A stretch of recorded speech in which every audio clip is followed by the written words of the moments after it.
Hello student. Today we will discuss class 8 chapter 2 understanding of secularism अर्थात धर्मनिरपेक्षता की समझ के विषय में आज हम लोग बात करेंगे। यहाँ आप जब शुरुआत में देखते हैं कि धर्मनिरपेक्षता क्या है, धर्मनिरपेक्षता के विषय में जब हम बात करते हैं तो यहाँ देखें आप, ये पूरी कहानी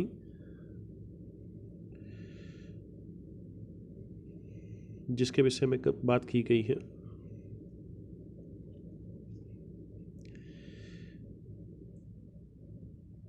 इस पूरी कहानी में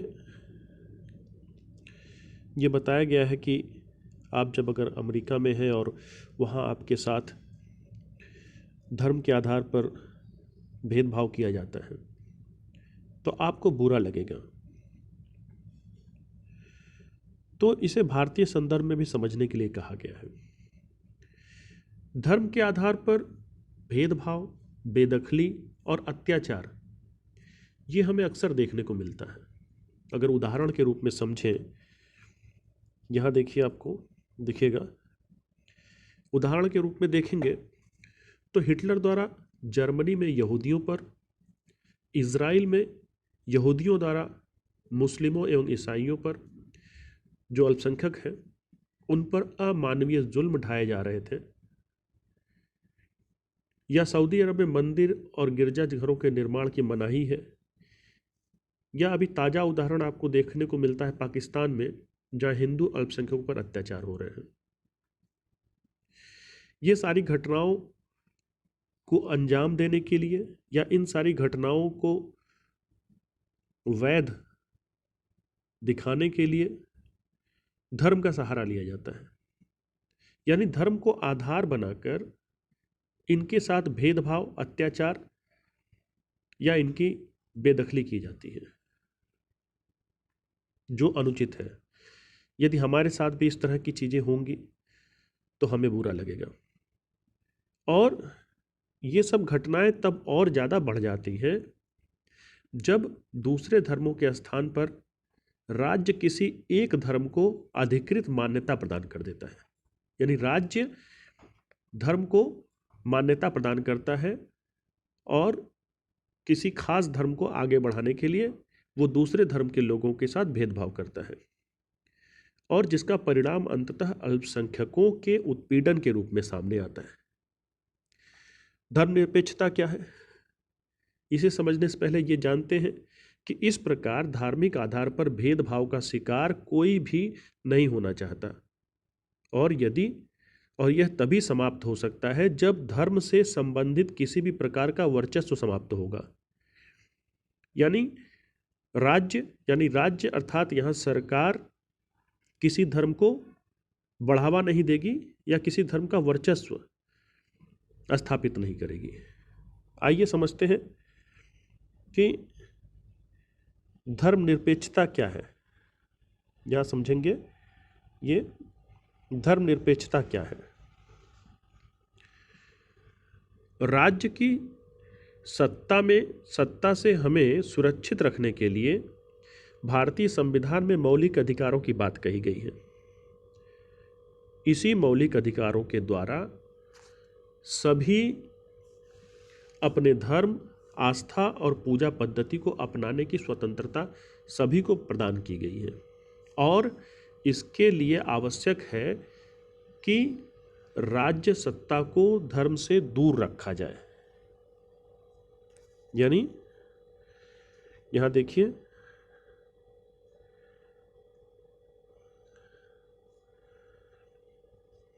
ये राज्य सत्ता को धर्म से दूर रखा जाए, इसी अवधारणा को धर्मनिरपेक्षता कहा जाता है। किसी राज्य किसी धर्म विशेष को बढ़ावा न दे, बल्कि धर्म के मामले में निरपेक्ष रहे, इस अवधारणा को धर्मनिरपेक्षता की संज्ञा दी जाती है। आगे बढ़ेंगे हम लोग।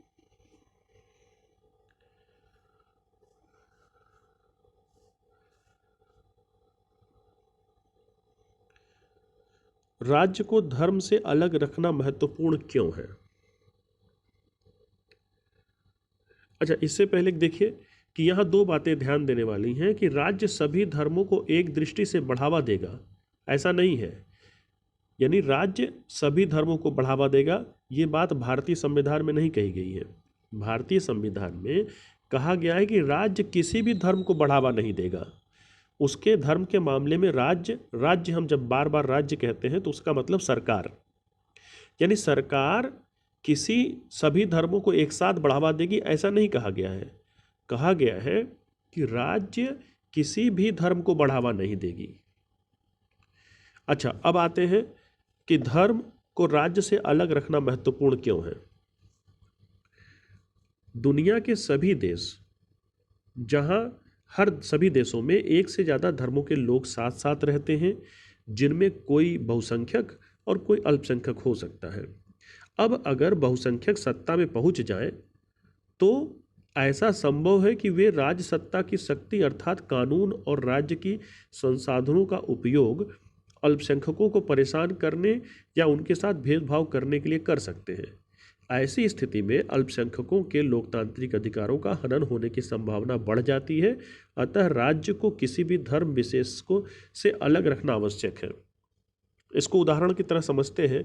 मान लीजिए देश हमारा देश है, इसमें बहुसंख्यक को हम ए बोलते हैं। ए, अगर ए धर्म के लोग शासन में आ जाते हैं तो जो बी धर्म के लोग हैं जिनकी संख्या कम है, उनको दबाने के लिए, उनका धर्म परिवर्तन करने के लिए, उनको ज़मीनों से अलग करने के लिए, बेदखल करने के लिए, नौकरियों में, सरकारी नौकरियों में ना आ सके इसके लिए, या वो अमीर न हो जाए, वो शक्तिशाली न हो जाए धर्म बी वाले, तो धर्म ए के लोग जो सत्ता में बैठे हैं, शासन में बैठे हैं, सरकार में बैठे हैं, वो क्या करेंगे कि सरकार में कानून का इस्तेमाल और सरकार में जो साधनों का इस्तेमाल करके धर्म बी के लोग जो अल्पसंख्यक हैं उनको दबाने का प्रयास करेंगे।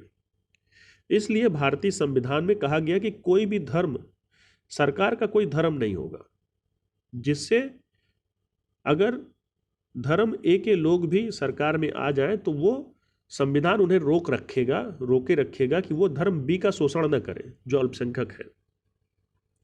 अच्छा, इसके अलावा लोकतांत्रिक समाज में व्यक्ति को अपनी आस्था चुनने और धार्मिक उद्देश्यों को मानवीय ढंग से व्याख्या करने का भी अधिकार होता है। यदि सत्ता में धार्मिक अतिवादी लोग बैठे होंगे तो वे आपकी व्याख्या को नकार देंगे, और भले ही आपकी व्याख्या मानवीय आधार पर उचित ही क्यों न हो। अर्थात ये एक ही धर्म की बात कही जा रही है। जैसे हम अपने यहाँ देखते हैं जाति व्यवस्था, यानी मान लीजिए अपने ही धर्म के लोग कुछ तथाकथित रूप से ऊंची जाति के लोग शासन में आ गए तो वो तथाकथित रूप से जो नीची जाति मानी जाती है, मैं ये नहीं कह रहा हूँ अपनी तरफ से, मैं आपको समझाने का प्रयास कर रहा हूँ कि उन्हें दूसरी जाति के लोगों को आगे नहीं बढ़ने देंगे। जैसे संविधान में कहा गया है अनुच्छेद 18 में अस्पृश्यता यानी छुआछूत का अंत, यानी कोई अगर छुआछूत जैसी घृणित अपराध करता है तो उसको रोकने के लिए कानून बनाया गया है जो हमारा मौलिक अधिकार है। छुआछूत को बढ़ावा देने वाले व्यक्ति को दंड की व्यवस्था की गई है। तो इस चीज को भी, ये भी भेदभाव है, धर्म के आधार पर भेदभाव है ये भी, तो इसे भी रोकने का प्रयास किया गया है। अब आगे हम लोग देखते हैं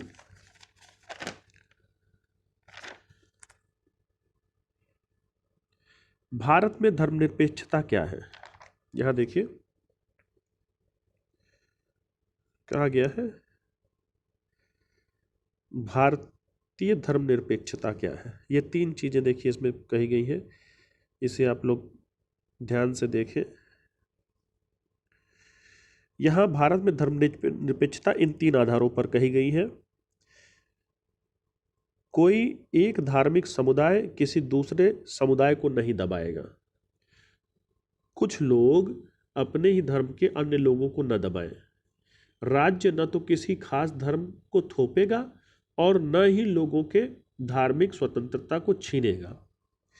अच्छा, इस चीज़ को परिभाषित करने के, इस चीज़ को लागू करने के लिए 3 तरीके बताए गए हैं।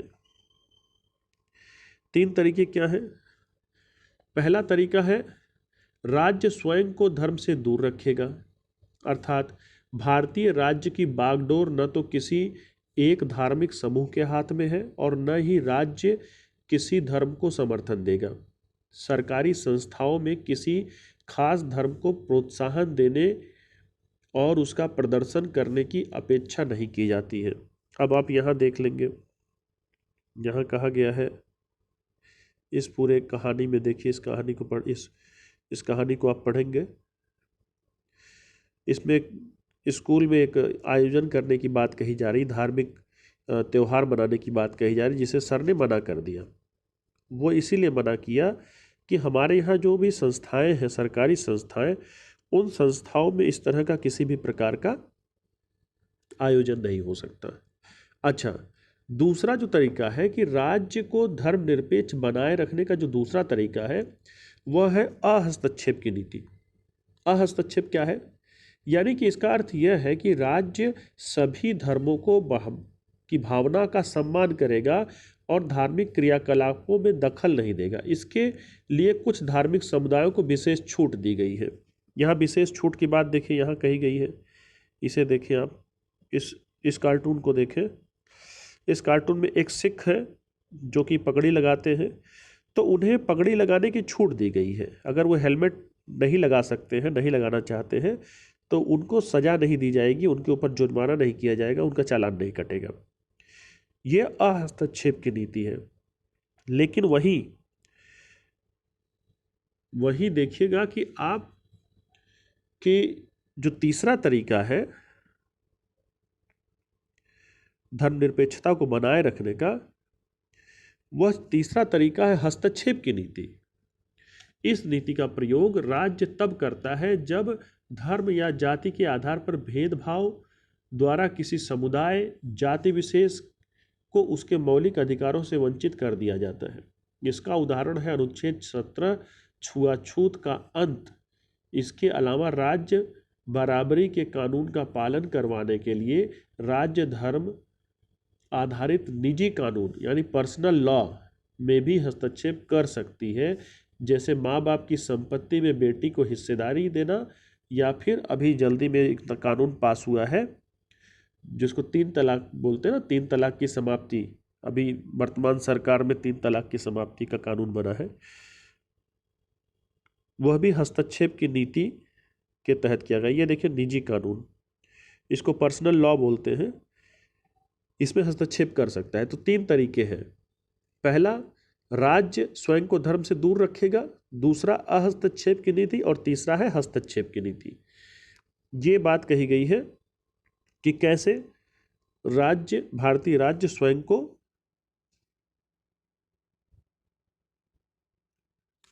धर्मनिरपेक्ष बनाए रखेगा।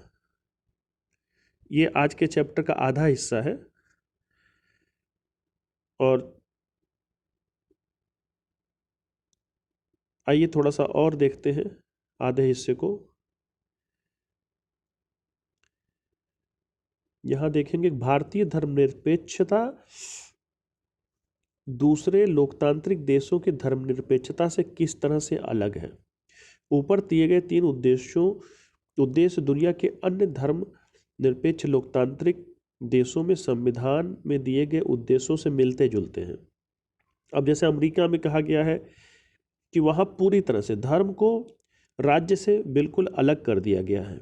वहाँ अमेरिका में राज्य और धर्म का पृथक्करण, यहाँ देखिए, यहाँ लिखा है, संयुक्त राज्य अमेरिका में राज्य और धर्म का पृथक्करण का मतलब है कि राज्य और धर्म दोनों एक दूसरे के मामले में किसी तरह का दखल नहीं दे सकते। लेकिन भारत में ऐसा नहीं है। भारत में आवश्यकता पड़ने पर सरकार धर्म के मामले में हस्तक्षेप कर सकती है। ये एक विशेष व्यवस्था भारत में दी गई है।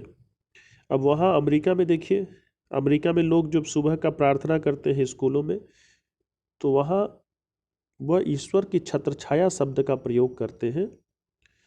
लेकिन हमारे यहाँ सरस्वती वंदना भी की जा सकती है, जिसे कि छूट दी गई है। या कोई धार्मिक विद्यालय है, जैसे मदरसे हुए या संस्कृत विद्यालय कोई किसी संगठन का है, तो वहाँ वो अपनी प्रार्थना कर सकते हैं। अच्छा, इसमें कुछ मामलों में ऐसा भी होता है कि सरकार हस्तक्षेप की नीति के द्वारा जो अल्पसंख्यक समुदाय है उनके बढ़ावा देने के लिए या उनकी संस्कृति को बचाने के लिए जो विद्यालय खोले गए हैं, उनको सीमित मात्रा में, थोड़े मात्रा में आर्थिक सहयोग भी दे सकती है। इसे जो है अल्पसंख्यक समुदाय की रक्षा हो सकती है। अब देखेंगे कि भारतीय राज्य धर्मनिरपेक्ष है और धार्मिक वर्चस्व को रोकने के लिए कई तरह के काम करता है। भारतीय संविधान अपने नागरिकों के मौलिक अधिकारों का आश्वासन देता है। ये मूलभूत अधिकार इन इन धर्मनिरपेक्ष सिद्धांतों पर आधारित है। ये है, इसे देख लेंगे। तो उम्मीद है आप ये समझ गए होंगे कि भारत में धर्मनिरपेक्षता को कैसे कायम रखा गया है, कैसे प्रयास किया गया है। दूसरे जगहों पर किस तरह से, एक जैसे यहाँ फ्रांस का उदाहरण है, देखिए फ्रांस में किस तरह से वहाँ अल्पसंख्यक या लोगों को कैसे रोका जाता है। लेकिन हमारे यहाँ ऐसी बात नहीं है। हमारे देश में लोग हमारा संविधान अल्पसंख्यकों की रक्षा के लिए सारे प्रयास करता है। तो आप इस चैप्टर को क्वेश्चन आंसर देखिएगा, इस चैप्टर को एक बार पढ़ेंगे आप, और इस वीडियो को ध्यान से सुनेंगे एक दो बार, आपको बातें समझ में आ जाएंगी। आज के लिए इतना ही। Thank you.